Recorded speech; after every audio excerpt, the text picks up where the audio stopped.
Le deux bonhommes et bien vraiment pour poso Wisdom dit, c'est vrai, c'est une triste réalité, mais c'est un vrai combattant.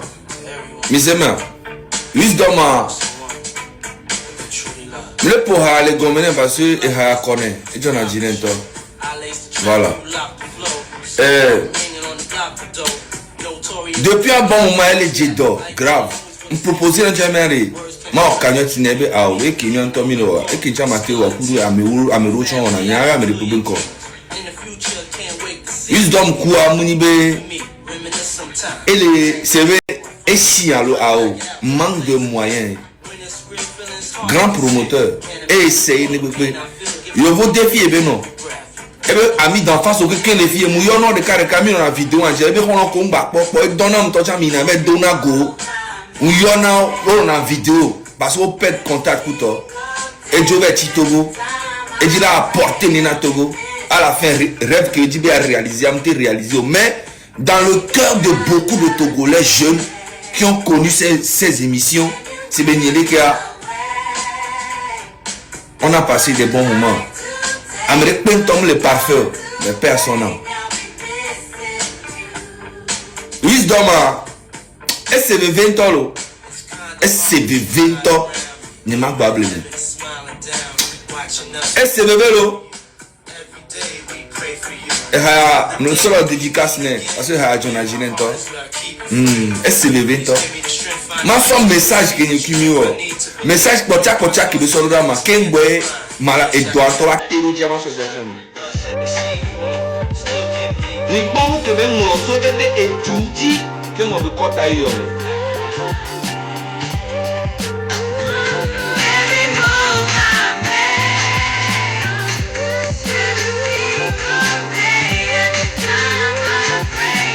et on dit donc et amour les coups tous les jours amour les coups que les Togo pas manque de moyens il va comme les Togo égal les Togo pour la vie sociale que nous te donne et te prêter le pour la soigner gratuitement va Togo les 500 000 tocham la sur la coupe gagne depuis bueno allez Niamé pour que mieux supporter fort Niasigare et la Djogo Niadi n'avait pas mis au dit des gouvernement Niamé faudrait soutenir mais on l'a bien mis. Et que ça seulement le nom de Mbalé et de quel Jésus nous parle. Ce n'est pas moi qui est venu ici pour dire ça. C'est quelqu'un c'est quelqu'un comment on appelle ça? C'est quelqu'un qui est venu parler de ça. Pourquoi je ne l'ai pas protégé? Parce qu'il était mon ami. Je l'ai fait parce que je veux que tout soit éclairé et qu'on avance. On le remercie pour ce qu'il était, mais cela ne veut pas dire que ce qu'il a fait reste impardonnable. Vous le comprenez? Quand les gens, vous avez vu le panel sur lequel il va tenir ces rendez-vous là, vous avez écouté ce que le panel là a dit en conclusion par rapport au M66 hier. Là où il va animer les débats, tout ça là, vous avez vu la conclusion ou bien vous n'avez pas écouté ça? Je vais vous jouer ça. Je vais vous jouer ça, vous allez analyser. Vous pensez que nous, on est venus ici pour s'amuser. Bon, c'est 1 minute. Où est ça même? Vous n'avez pas écouté. Vous allez écouter ce qu'il a dit. Écoutez bien. L'avenir pour le M66. Ça, c'est le panel sur lequel Amron va tenir ses conférences. Écoutez bien ce que le propriétaire de ce panel a dit. Former une forteresse imprenable le lundi 8 décembre dernier. L'objectif du M66 qui consistait à empêcher par la mobilisation le 9e congrès panafricain au Togo s'est heurté à un verrouillage total de l'espace public. Cet échec n'est pas qu'un simple revers stratégique. Il constitue une menace existentielle même pour ce mouvement construit sur la mobilisation numérique depuis la diaspora, puisque le modèle a monté ses limites. Face à cela, 4 scénarios s'offrent à présent au mouvement. Le premier, c'est celui de la dislocation et le retour à ce qu'on appelle le béret, pour emprunter leur expression, c'est-à-dire le retour à leur premier amour.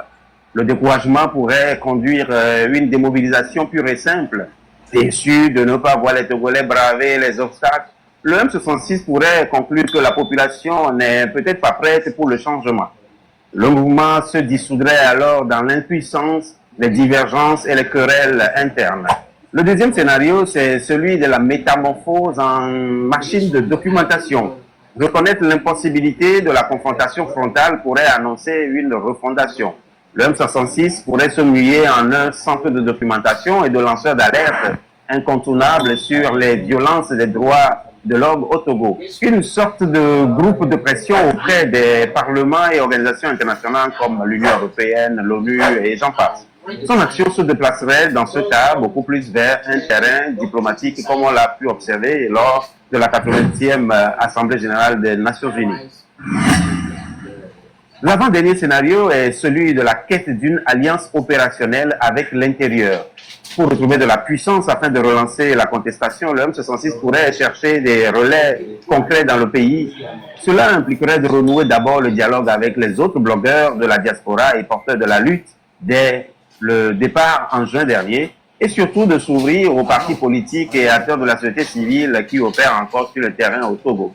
Cela pourrait finir sur une énième coalition où le mouvement apporterait sa visibilité internationale et les acteurs intérieurs, l'ancrage local et la capacité de mobilisation sur le terrain. Le dernier scénario, c'est celui de l'apaisement et la composition avec le réel, c'est-à-dire sur les traces d'Amoron.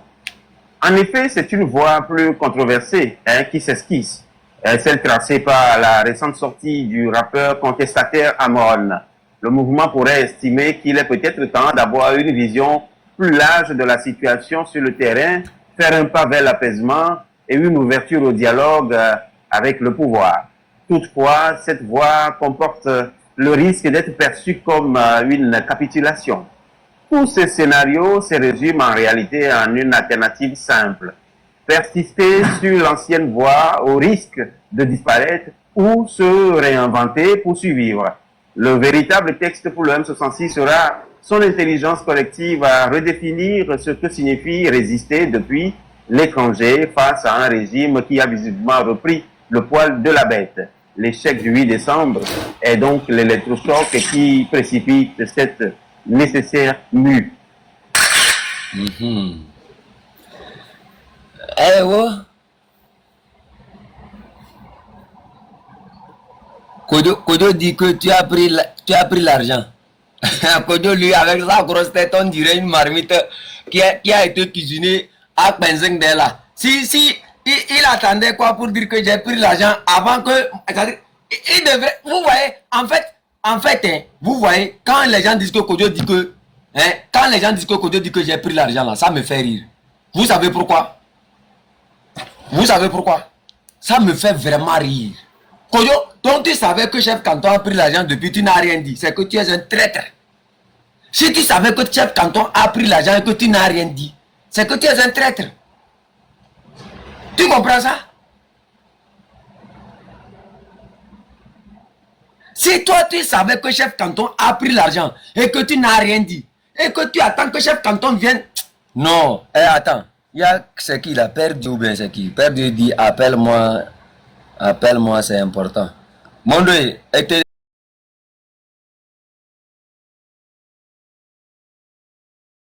je capte tous les jours, surtout pour les gens qui sont de la diaspora. Le grand frère Ferdinand a toujours l'habitude de dire qu'il faut rester discipliné. Il faut rester vraiment très discipliné. Il a dit encore vendredi que lui, si Fonya Singh trouve sa peau à Lomé, il va le déchiqueter en plusieurs morceaux.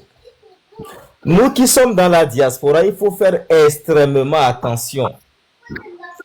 Ce qui veut dire qu'en réalité, les actes que nous sommes en train de poser, si nous ne savons pas correctement les poser, ça va créer un doute dans la conscience collective.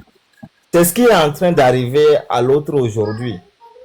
Vous voyez? C'est tout le problème. Donc, il faut vraiment que nous nous disons vraiment la vérité et que nous soyons honnêtes envers nous-mêmes et suffisamment disciplinés. On ne peut pas faire cette lutte et s'engager à rentrer régulièrement, une fois, deux fois, trois fois. Moi, je parle en général. Il faut faire extrêmement attention. Si vous n'êtes pas prêt pour la lutte, vous n'êtes pas prêt. Mais si vous êtes prêts pour la lutte en tant que des doyens et des anciens, il faut vraiment écouter les proches, écouter les autres aussi pour travailler. Peut-être que vous serez de bonne foi, vous serez rentré une fois, 2 fois, 3 fois. Ça va créer un doute dans la conscience populaire et collective. Et c'est difficile à renverser. Donc moi, c'est ce petit conseil que je voudrais nous apporter à nous tous, de faire suffisamment attention, surtout ceux qui sont de la diaspora. Moro, c'est un peu ce que je voudrais ajouter. Bon, en fait, je peux continuer avec protocole. Par rapport à ce que tu viens de dire, c'est vraiment très intéressant. Puisqu'il y a beaucoup qui sont dans la lutte, qui n'osent même pas faire une vidéo pour critiquer Faure Gnassingbé. Ils restent simplement dans les inbox pour parler. Et ils savent très bien le pourquoi ils le font. Parce que leurs familles sont avec Faure Gnassingbé. Leurs familles sont des députés. Ou soit leurs familles sont à la présidence, béret vert, béret rouge. Et ils font semblant de lutter contre Faure Gnassingbé.